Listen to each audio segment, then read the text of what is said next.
Hello there, my name's Ray. I'm with Team S.T.E.A.M. and today I'm working on this 1980 Hyster 5,000 pound forklift.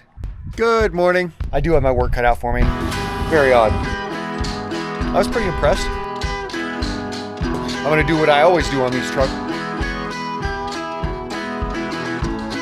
And that just happens to be my thing, by the way.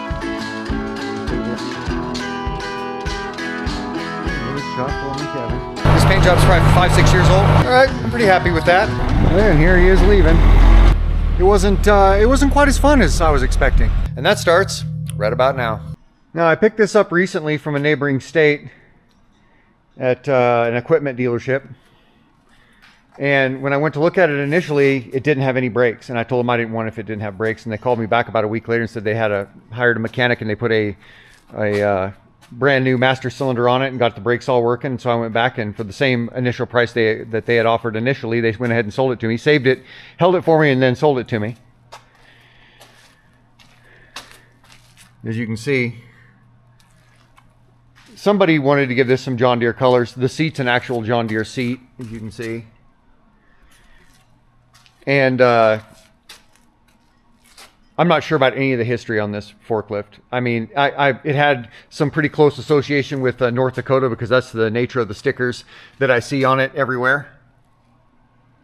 And there's a couple on the other side that talk about North Dakota as well. So, I mean, I know it's a North Dakota. It spent some time there, but it's a 1980. So it only has 3,321 initial hours on this machine. And that's pretty low for something that's as old as this is. The tires are good all the way around. They've got enough traction that I don't feel I need to try and upgrade them or mess with them. It's not like they're bald. But this can lift a lot more than my other forklift can lift. And more importantly, it's got these dual tires, which means that I can get around in the gravel much better. It's so easy to bury a forklift of a size smaller than this, you know, without the dual front wheels.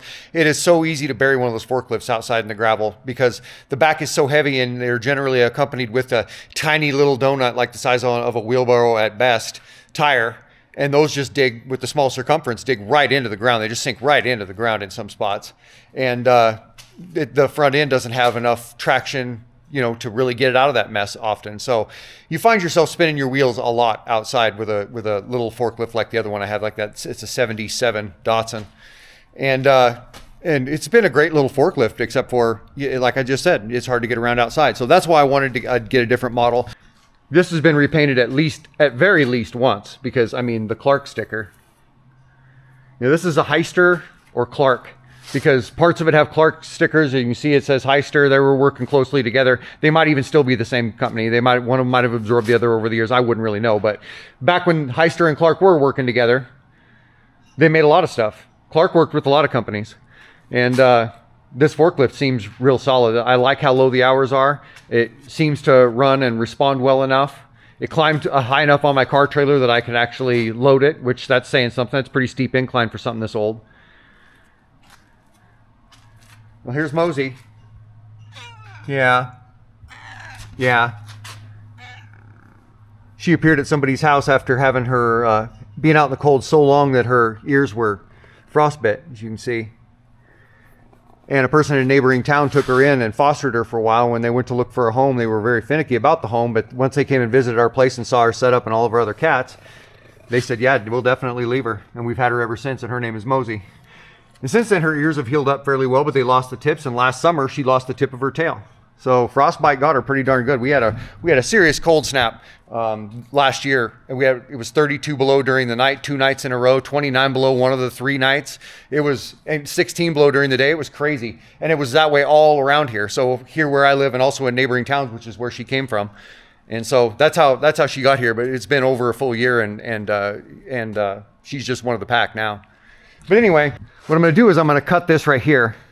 And I'm going to cut it only about to back here. And I'm going to do the same on the other side. And then I'm going to bend this back, like hoist it back and bend it back until this is straight and weld it in there.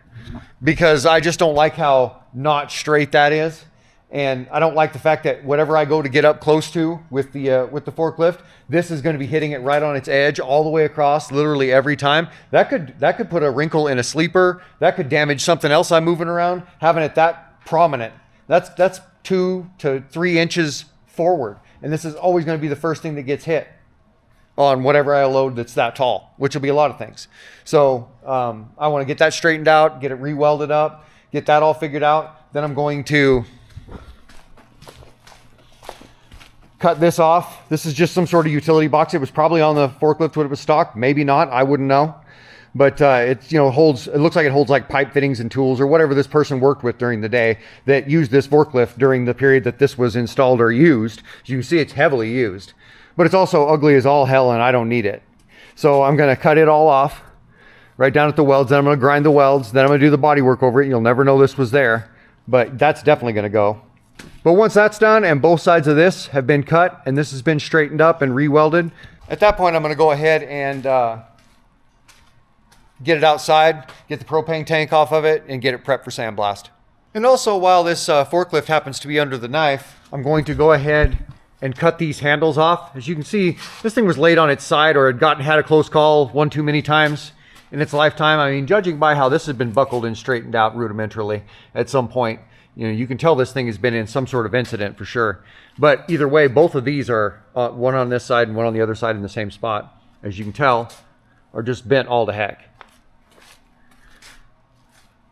And rather than sit here and try and manually straighten that mess that's not only been bent, but it's been stretched, would take who knows how long, probably with mixed results. So instead, I'm going to cut this one and the one on the other side, both of them off here, grind this down, and prepare them for these handles that I got off of, I think it was Peterbilt sleeper, maybe Kenworth, I don't remember. We pull these off of sleepers all the time. I have a huge pile of them of different sizes, and this is a great size for this. And then I'm going to mount this right in here, right about there, where it's out of the way enough you can grab it and help you get in and out. It doesn't need to be much lower than that. It definitely doesn't need to be higher. And what I'll do is I'll just drill holes in that and install nutserts. That way I can just bolt these on, one on each side, and once the paint job's completely done, I'll have the nutserts installed prior to that. And then these will just become a bolt-on item rather than these welded on deals that are now pretty darned ugly. And another thing I'm going to be doing on this forklift before I pull it outside for sandblast is I'm going to cut this off of here. As you can tell, this light has been badly damaged, and whatever electrical tape repair somebody put on is starting to come off. I don't want to mess with all that. Plus, I don't even think it's wired all the way in. I'm not sure, and you can tell it's just been spray painted on. This was possibly aftermarket, but either way, when this was painted, it was all painted together. And this might have come on the machine from the factory or whatever, but I don't have a use for a strobe light. And if I ever sell this, and any future owner does, they can just buy one of those ones that's magnetized and stick it to the top, or drill a single hole in the top and install theirs up there. Either way, I don't want this on here. Okay, and here's what I'm talking about. I went ahead and found just a scrap of 2x8, made sure that the end was cut off square, and as you can see, there's a square, a big plastic square. So this is, relatively square to the forks themselves, and as you can see, that's quite a gap. The first thing that's going to hit, it's always going to be that, and you're still going to be 3 inches back down here. Almost 3 1/4 inches out at the bottom. So that's why I need to cut this here and on the other side, and bend this back to where it strikes its target. It all hits the same surface at about the same time, because over 3 inches off is completely unacceptable.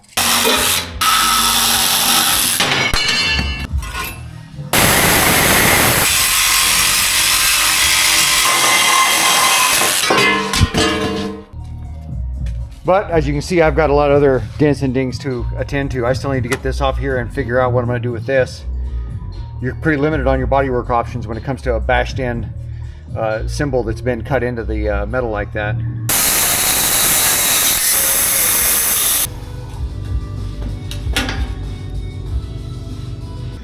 Well, all right. Now that we've got everything cut off there that I want to get cut off, and I got most of the things ground and ready to go, now I can start looking at making these 2 final cuts right here where I've marked it. On same place on both sides. Now, I'm not going to cut all the way through this. See, that's a 1/2 inch thick piece of strap right there. I'm not going to cut through that. I'm just going to cut through this and this. Just this outside.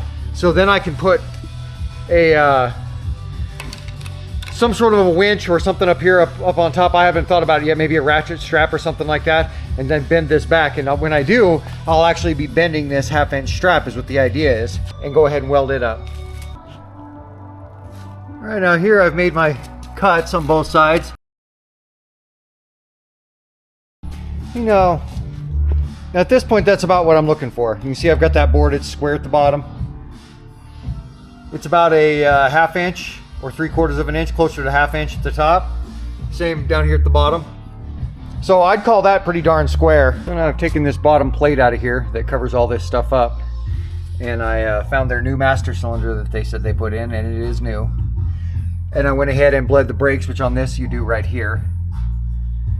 And then after that, I was checking out some stuff up front here, and I noticed this has 2 good-sized bolts that hold this piece right here to this piece behind it. And this one was broken off and seized in the hole. So I went ahead and drilled it all out, got a new bolt for it and a new nut, and I'm going to go ahead and bolt that back together while I'm in here. All right, at this point I've got everything taken off here and cut off here that I wanted to, and I went ahead and pulled this cotter pin so I can just pull this entire pin that holds the seat on when I get outside.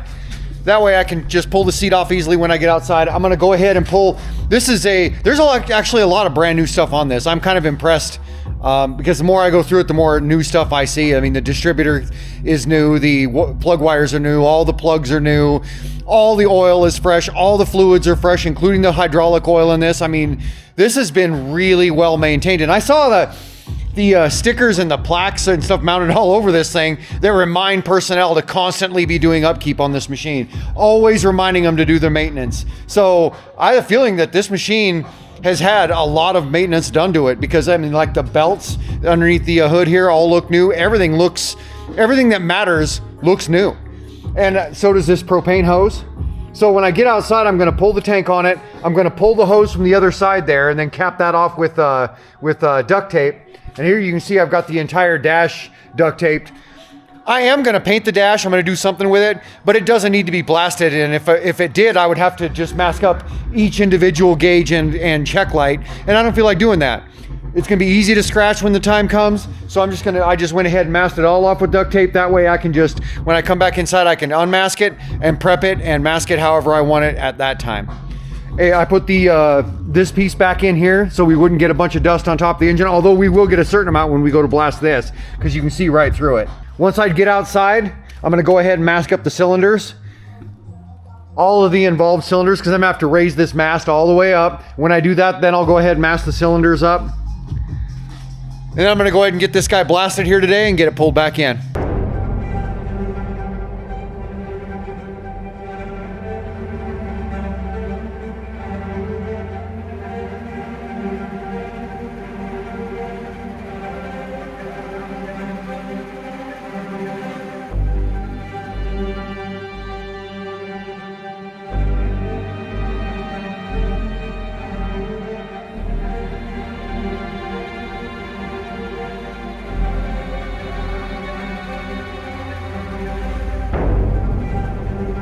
Okay, I got my sandblasting done, got all my mess cleaned up, got this pulled in the shop, went and got myself cleaned up, and now I've got a board that is just an old junk board that I had laying around that I went ahead and custom cut to length and put a pad on the floor, and that's going to hold that up while I'm doing this process. And I'll start by getting this stuff taken off, get some of this stuff masked up, get the wheels masked up, the cylinders all masked up, and then we'll start thinking about getting some of this prep done. Mosey's along, so there's gonna be no screwing around.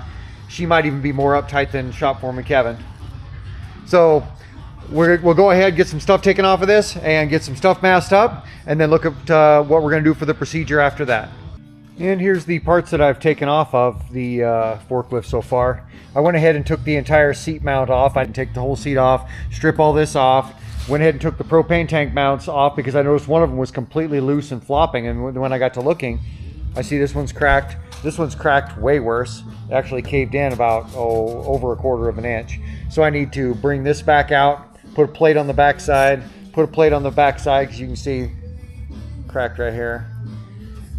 Reinforce that a little bit, make that a little bit stronger for you know, future use.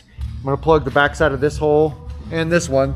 They're the ones that held the seat belt, which I have no intention of reinstalling. I can't imagine a scenario in which I need a seat belt in a forklift.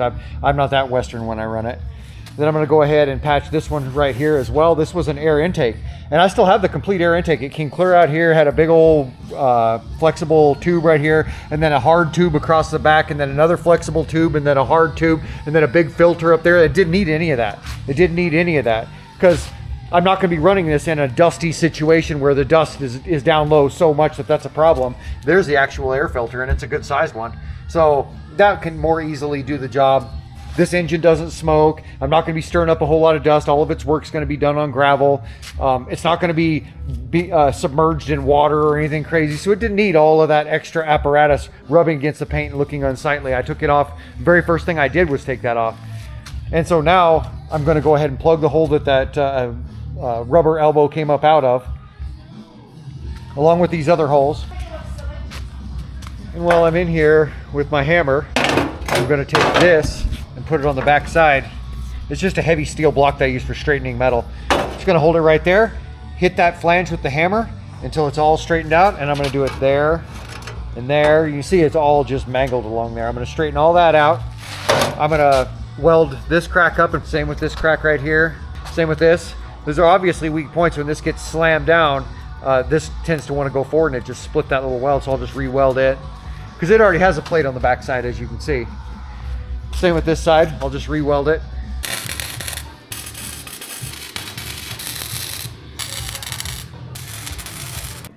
All right.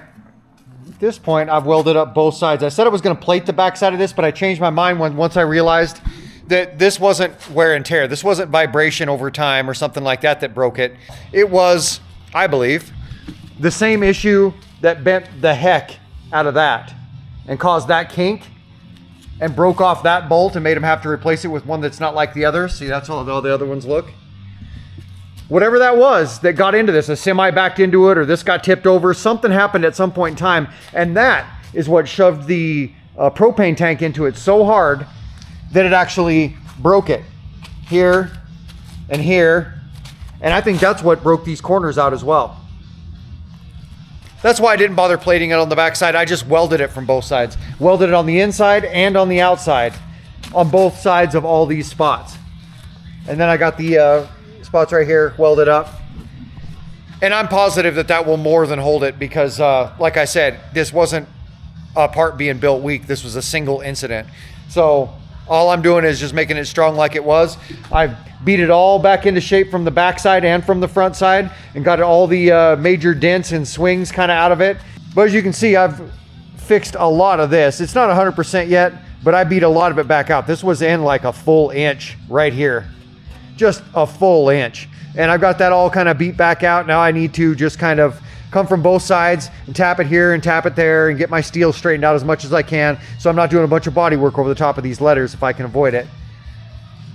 And then I'm going to prep the underside. I'm going to flip this over again, and then I'm going to prep the underside of this and this, all four of these as well, because those are the bolt holes that held up the ventilation system that I'm not reinstalling on this. It was the first thing I took off. I have no intention of putting it back on. So I'm going to go ahead and put fiberglass patches on the back of all of that stuff. That way that can sit overnight like that, and I can start on my body work on this part of it tomorrow. All right, well, here it is first thing the next morning, and I'm looking at this hood that I went ahead and did the fiberglass repairs on last night. As you can see, 4 holes there, 1 there. That was a seatbelt restraint. That was a seatbelt restraint. These are the 4 that held the air cleaner intake on the other side of it.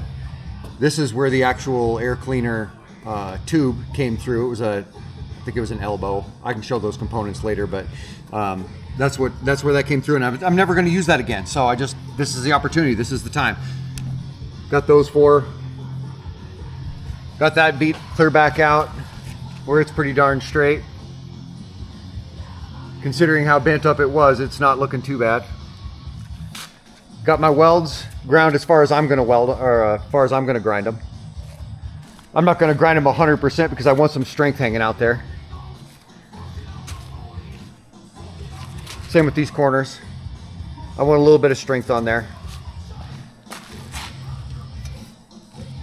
So I ground them back a little bit, but not a whole lot. It is a piece of equipment after all. And that's how those repairs turned out, as you can see them from the outside there. Just all plugged off with fiberglass. And then I'll have to get some body work laid on it, and then we'll go from there.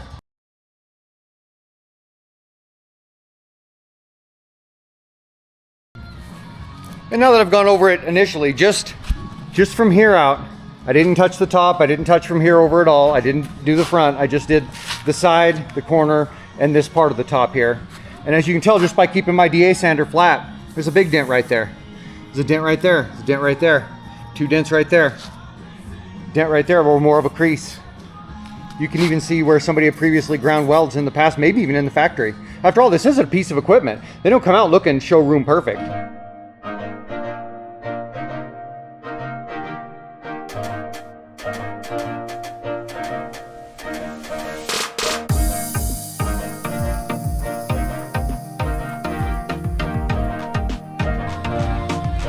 And here it is after I've sanded the first coat. As you can see, still a pretty big dent there. Bit of a dent there. This just runs probably back in here. The pretty big dent right there and there. You can see their obvious dent.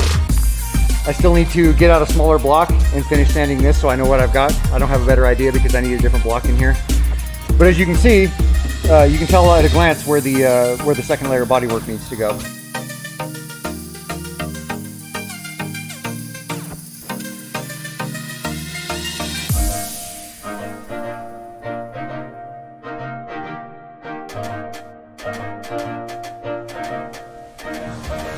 Now here's what it looks like with the third coat all sanded.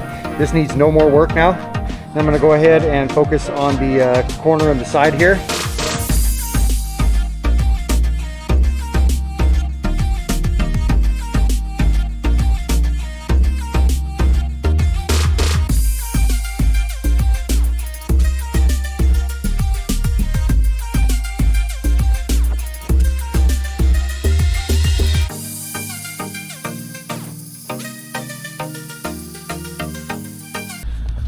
And here's what it looks like. You can see, again,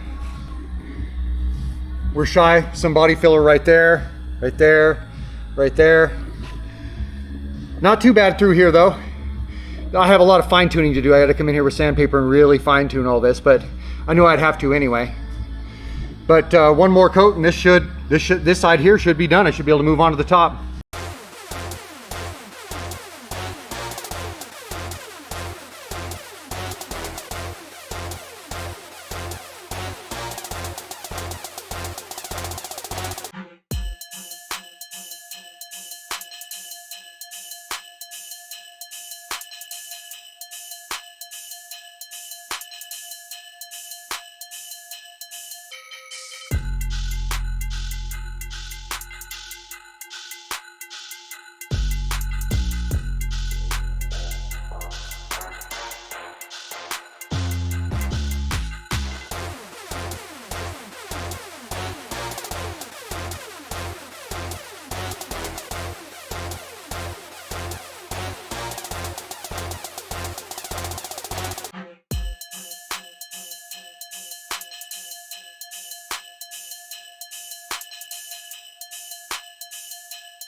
Well, okay, at this point I've got all the body work done, all the sanding and scratching done. I've got this all blown off and ready.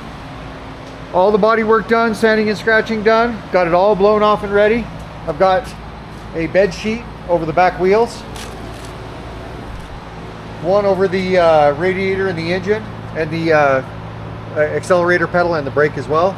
And here I've got a kind of quickie mask job here because this hasn't had any prep done to it, so I don't want to get any primer on it and then have this unprepped surface with primer on it. So rather than do that, I just took a minute and just threw some paper on that. Got bed sheet on the front wheel here and on that front wheel. Now what I'm going to do is I'm going to go ahead and mix up my primer, and I'm going to show you a time-saving primer trick. Okay, at this point I've got my primer mixed up. You mix it 50-50, and there's what I shoot for primer. It's HBE 402, HBE 403, PPG, high build epoxy is what that stands for. That's what it looks like when it's all mixed up. And over here, I've got some poured out in this roller tray, and I've got this very lightweight foam roller. Now, you don't want to use a roller that's got a big heavy nap on it, otherwise you'll get big heavy texture. You want to use a tight little foam roller. And what I'm going to do is I'm actually going to roll the primer onto the bodywork. I don't need to roll it on anywhere else, just onto the bodywork. And the reason I'm doing that is so I can skip the step of glazing everything. That's typically what glazing is for. But most of what it does is it fills the pinholes. You can't see any pinholes in this, but I guarantee you it is rife with them. And so that's why you use glazing. You squeeze a layer of glazing in as tight as you can get it. You don't want to build it up too much, otherwise when you go to sand your glazing, you'll have pinholes in your glazing and you didn't solve anything. So when you go to put your glazing on, you want to put it on and just skin it off just as much as you can get back off, just because all you're really trying to do is fill pinholes. Well, with the roller, you're doing the exact same thing. The only drawback to the roller is all of your edges where you stop rolling, like right up in here and back here, where you stop rolling. If you're doing just spot body work, those might show up in your final gloss if you're not really careful about how you take down those individual rolled on spots. So that's something you got to watch for. But I'm going to roll the primer onto the body work on that side, on this side, and onto the heavy spots right here. The light spots like this, I'm not going to roll it out of those because having the roller marks on there that I have to sand out of the primer later, and this primer does get hard. Tomorrow it'll be rock hard. And so sanding all the individual roller marks out will take more effort than simply glazing these tomorrow. So these will all get glazed. It's going to get primed today, no problem. Going to get primed today, and you'll see the pinholes in these little spots tomorrow, and then they'll get glazing before I ever sand the primer. That's what will happen there. And this is all going to get primer along here. It's going to get rolled on there. And then back here, I'm going to really lay a heavy layer of primer on because, as you can see, it's cast. And cast always has just a sea of imperfections. And there's some of them are deep. I took out some of the deepest ones. That's what I was doing body work back here for. I took out some of the deepest ones. But I'm going to not going to roll those. I'm just going to spray them. I am going to roll this. I am going to roll this. And I'll probably roll this out too since it's such a big area. And as I mentioned, that'll save me the trouble of having to glaze it. And another way that rolling your primer comes in really handy is when you get some of these sleeper caps that have just millions of those little bitty cracks in them. You can sand that with your DA, get them all flat, get them all thoroughly blown out so the cracks are there again, and then roll your primer on. And then that saves you glazing. Yeah, it's not super easy to sand that primer because that's a high quality primer and it gets hard. And so the texture you leave behind isn't the easiest thing in the world to get out, but it is an easier step than glazing, and it's more thorough than glazing when it comes to filling those little cracks on sleeper caps. So that's, whenever I do a sleeper cap nowadays, I didn't used to, but nowadays I always just roll them out and then spray over it, spray another layer over it, so I've got some good mill thickness there, which is what I'm gonna do here. I'm gonna roll these out and then I'm gonna spray over the whole thing. So we got good mill thickness here.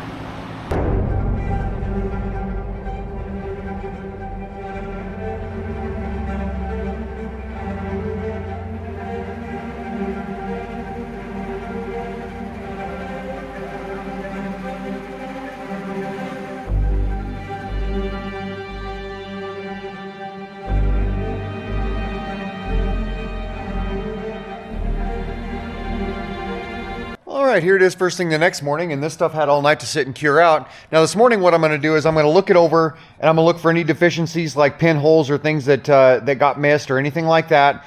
and go ahead and fill that in with glazing, anything that it needs. Then I'm going to go ahead and sand all this stuff down, and then I'm going to properly do my masking on the dashboard of this. I'm going to tear all that paper off of here. I'm going to properly mask this, and by properly mask I mean I'm going to mask off the pedals and then tuck this sheet down a little bit better, because masking with sheets is actually a slick way of doing something like this.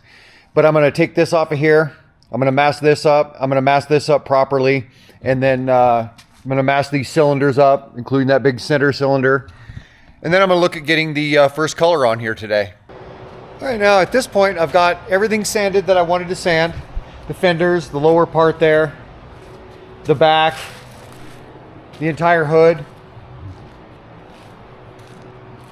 Glazed in a few spots where it had kind of deficiencies, and then glazed over them again once I had already sanded them with another coat to get rid of the pinholes. Filled in some of the deficiencies here. Now, once I got the primer on there, I could see them much easier. This isn't going to come out 1000% smooth. It's still going to show evidence of the casting. It's still going to have all sorts of details. I mean, like, you know, look at like that ugly edge.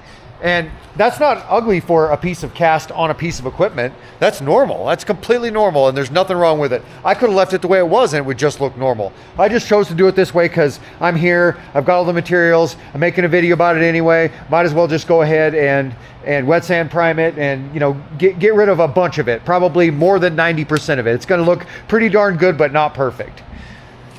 And same with down here. I'm going to be leaving those dents because this is over 1/4 inch thick. I mean, as you can see, this is probably 5/16 or thicker, maybe even 1/2 inch. I haven't checked. It's probably 5/16. And I don't feel like getting under the nearest braces right here. So you've got this wedge right here that'd be difficult to get in there and put something in there with enough pressure to actually bend this without breaking out the piece that's here. Same with here. I've got no way to do it because there's a wedge that runs from here all the way across underneath. So either way, I'm not butting up against anything straight. I'm butting up against this edge of this other thing that if I push on it too much, I'm going to warp it and cause more problems. Same with up here. This little dip in the fender. As you can see how thick iron that is. I don't feel like trying to find some way to hit that up until that comes out. That seems like half a day's worth of labor for nothing to me. Same with this. I'm going to be leaving that kind of stuff. I just want this to look like a nice piece of equipment. I don't need it to go to a show. I mean, it's gonna have problems, and there's nothing that I intend to do to fix 100% of them. So same with this right here. You can see this is swayed in, that bar. It still is. I didn't bother pushing it out. All I did was clean up where it had been kinked, and it was looking extra ugly, because once you get glossy paint on it, it's really going to show it off. So all I did was just kind of fill it in. So if anything, it's a little bit fatter right here, but it's still bent in. I didn't feel like putting a porta power across there and then double bracing this just so I could possibly shear off this bolt or whatever else is going to give way first. It could kink this out, and then I've just got the same problem, only outward. I didn't feel like messing with any of that. Again, this is just going to be a nice piece of equipment. Nothing I'm taking to a show. As soon as it's done here, it's going to spend most of its life sitting outside with cats crawling all over it all day long. So, and I'm going to use it a handful of times a year is all. So to be a showpiece is going to be kind of pointless.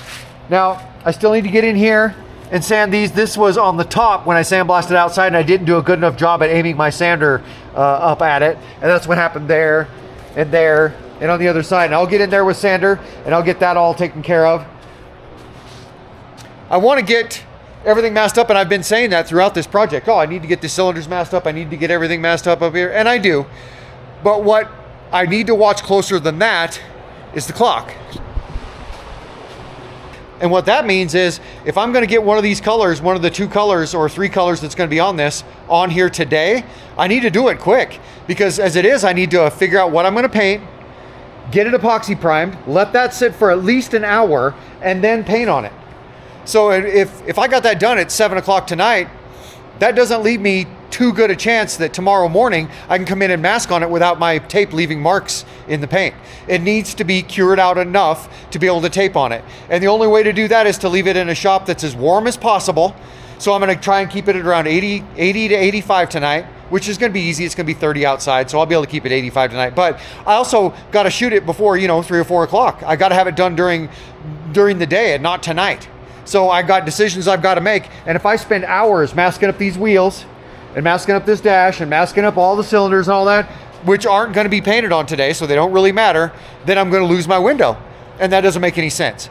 So in order to kind of keep my paint window, my opportunities the way that they are, and to be opportunistic, I need to just throw some sheets over these again. Now that I've blown the floor off and I've blown the whole project off, then throw some sheets over those again. And then tighten this sheet up a little bit, get it to where I can actually shoot some of this stuff. And I need to get my first of my 2 colors on here today, which I'm going to be painting the hood and basically the lower portion of this machine. Not the wheels, just the lower portion and the hood.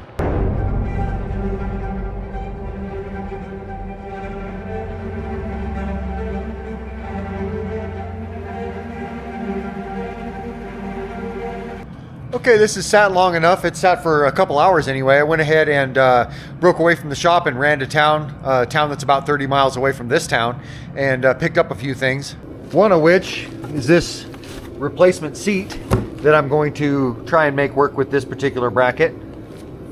And then that John Deere seat's going to go ahead and make its new home on that other forklift. And this black seat is going to look a little bit better, a little more suited on this forklift.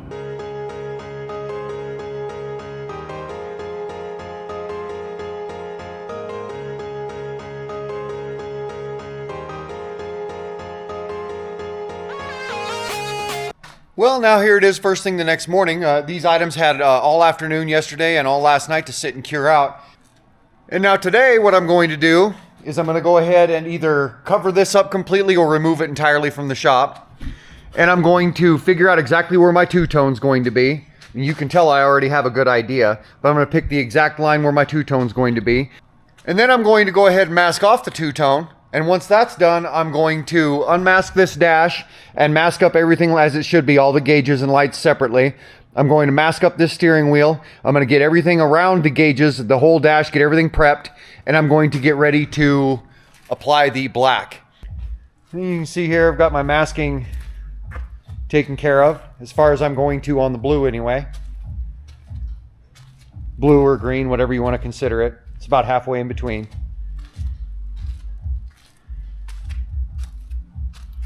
And so the next color I'm going to shoot, I've decided is going to be the black. I've gone back and forth because it's really 6 of one, half a dozen of the other.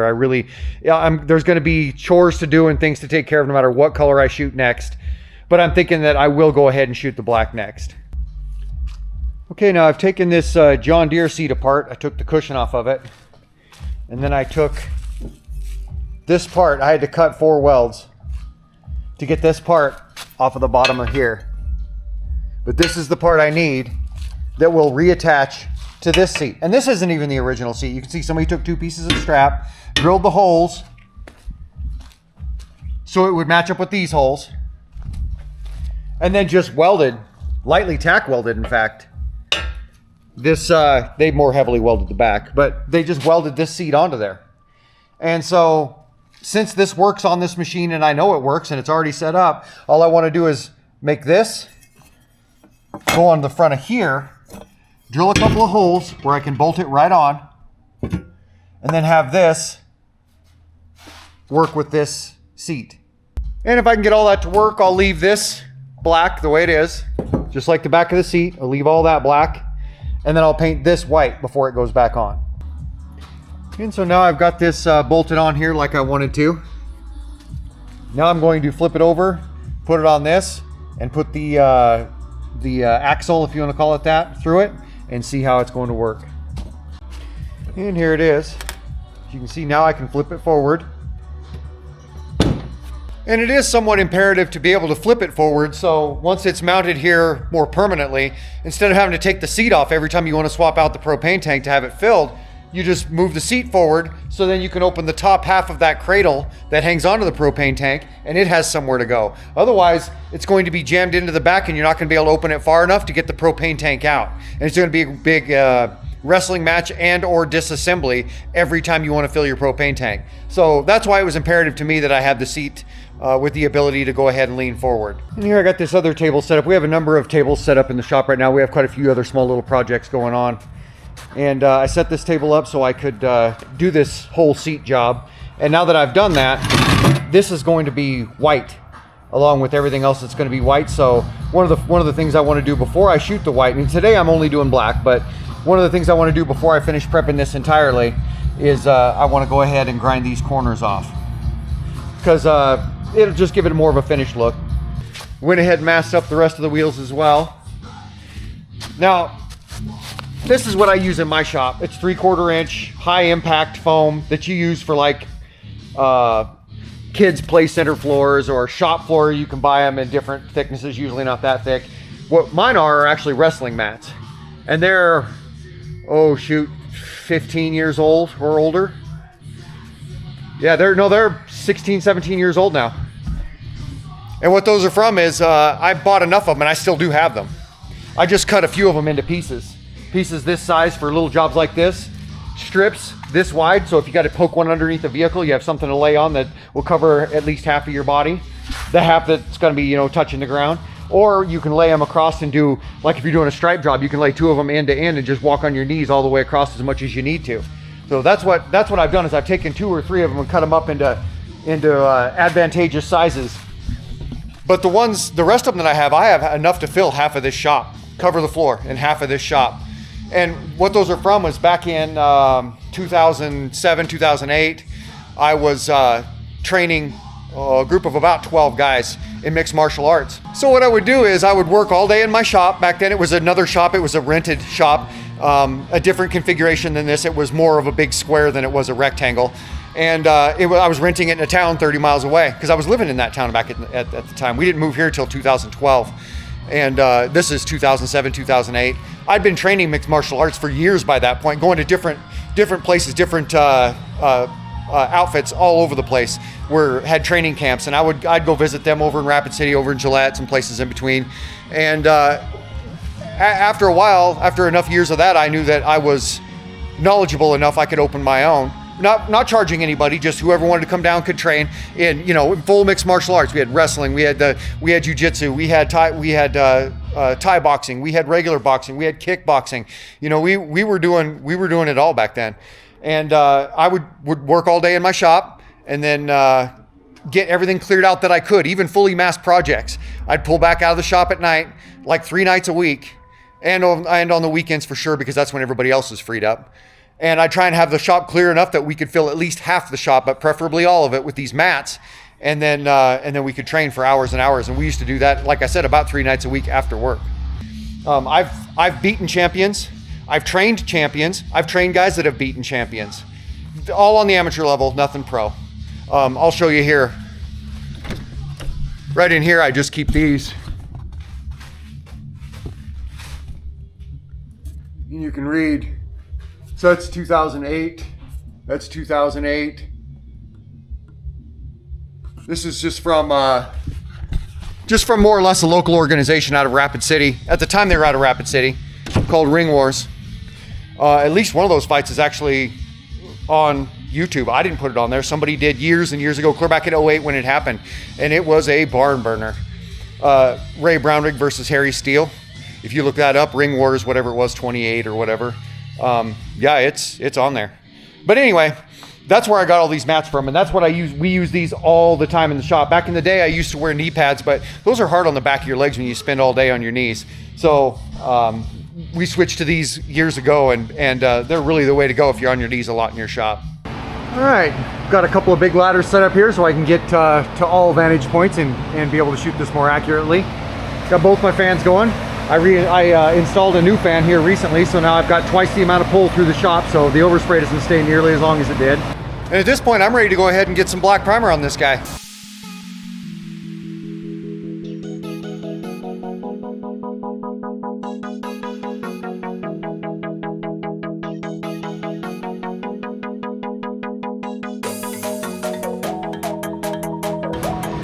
All right, this stuff sat long enough. Let's get to it.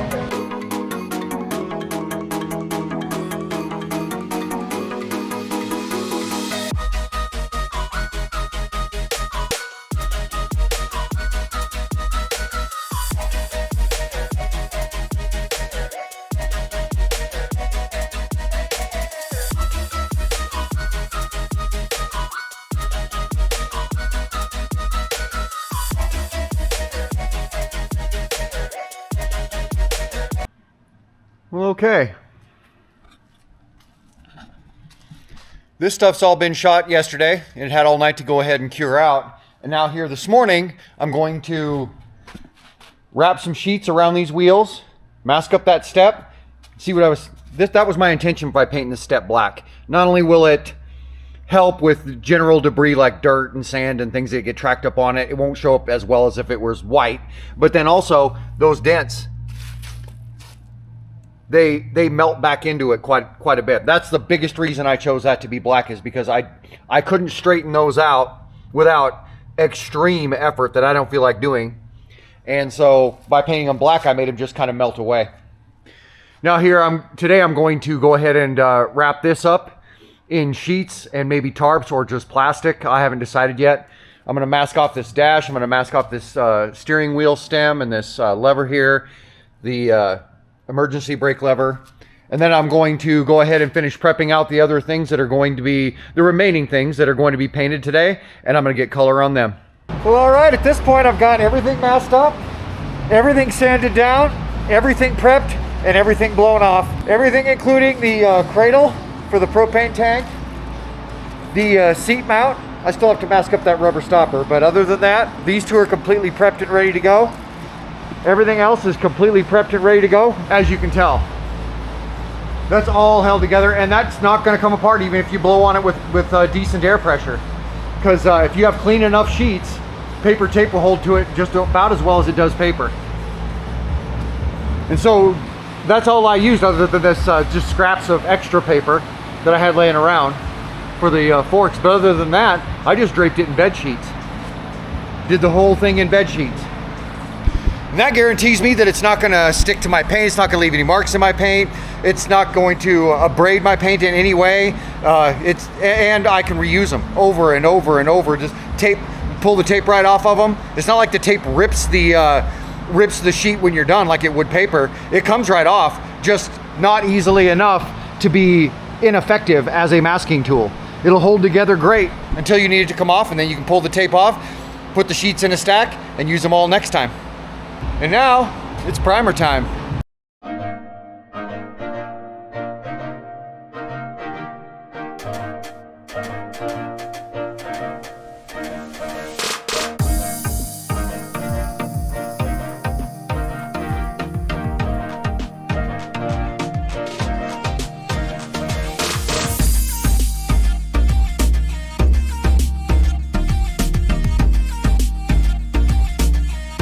Okay, this stuff's all primed.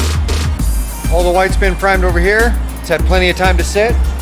So at this point, I'm gonna get some white paint mixed up and get it on this guy.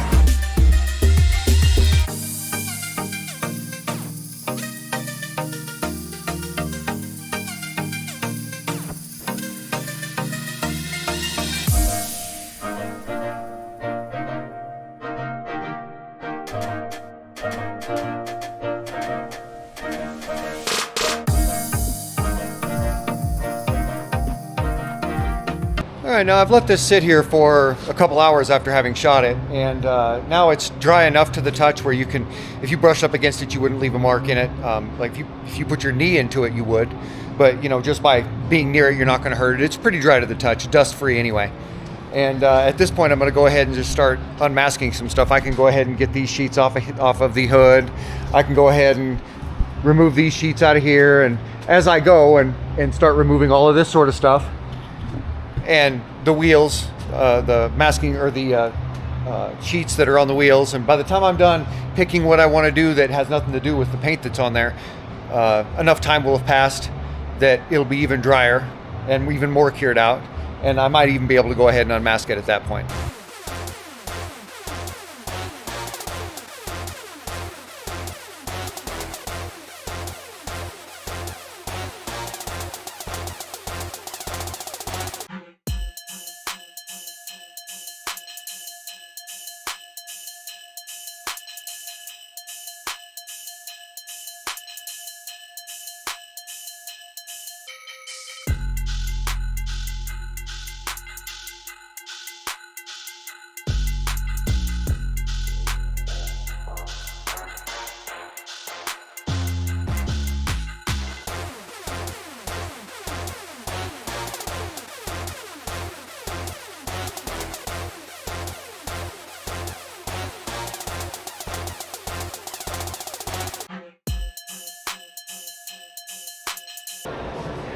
All right, I've got most of this unmasked now. And the very last thing I'm going to unmask here is these pellet stove bags. They're 40-pound pellet stove pellet bags. And I just wrinkled up 6 of them. Put them back in there. Keep the white and the black overspray from making their way onto this. Seemed to work pretty well. And the last thing to unmask altogether is the brake pedal and the accelerator pedal.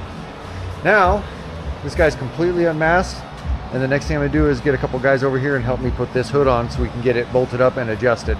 And now here this morning, I've got these parts. I'm going to go ahead and drill my holes and install my nutserts and run these guys on either side. And then I'm going to finish installing all these parts.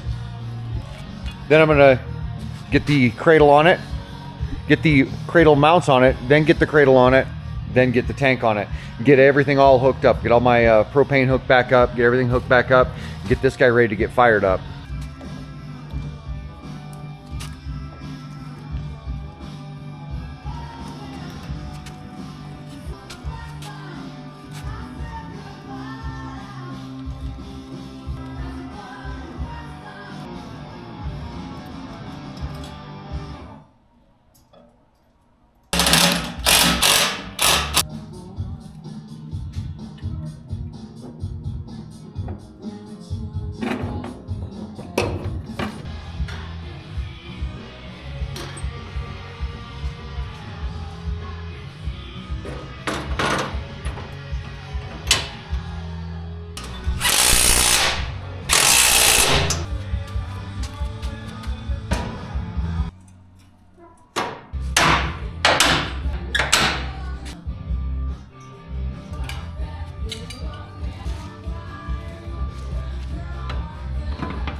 Well, all right, gang, looks like we've come to the end of this one.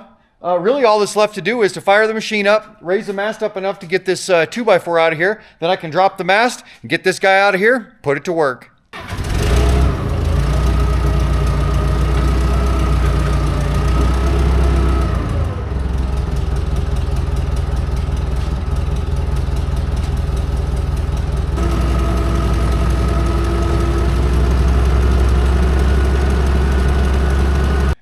Okay, it fires up, runs, everything is as it should be. Let's go ahead and walk around it and have us a look.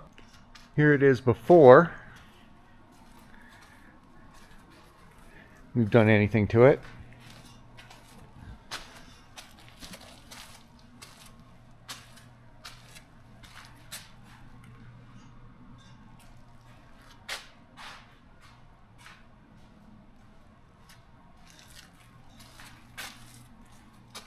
Haven't touched it with anything yet.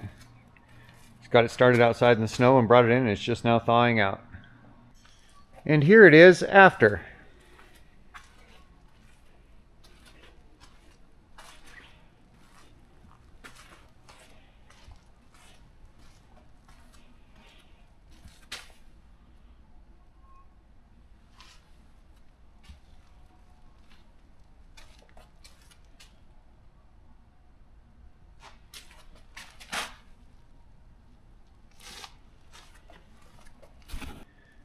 Okay, what we've got here is a 1980 Hyster Clark forklift, 5,000-pound forklift, double mast.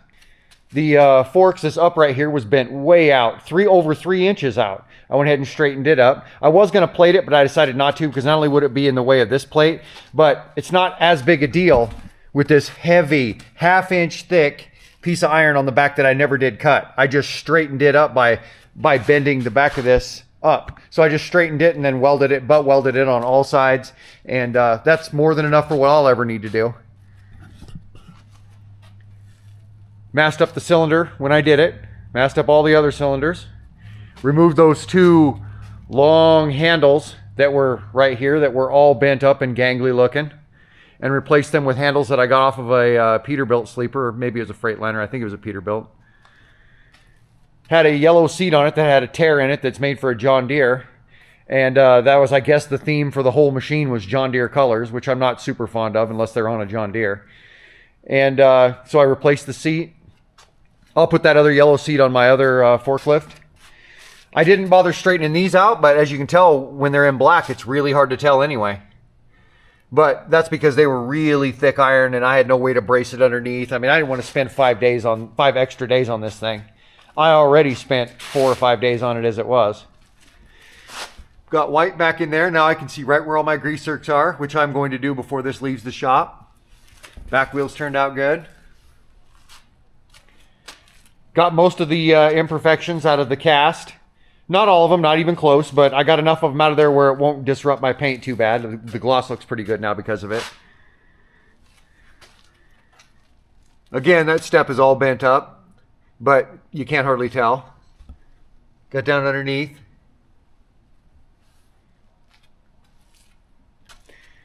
And this Hyster logo right here was all dented up and messed up. It was kind of bashed in almost, I don't know, 3/4 of an inch or an inch right here and twisted up back here. And all this was dented up. All this was dented up. I had a good sized hole right here where a tube came up out of there for an air breather. Here's all the stuff I took off of this machine. All of the air breather stuff I took off this machine.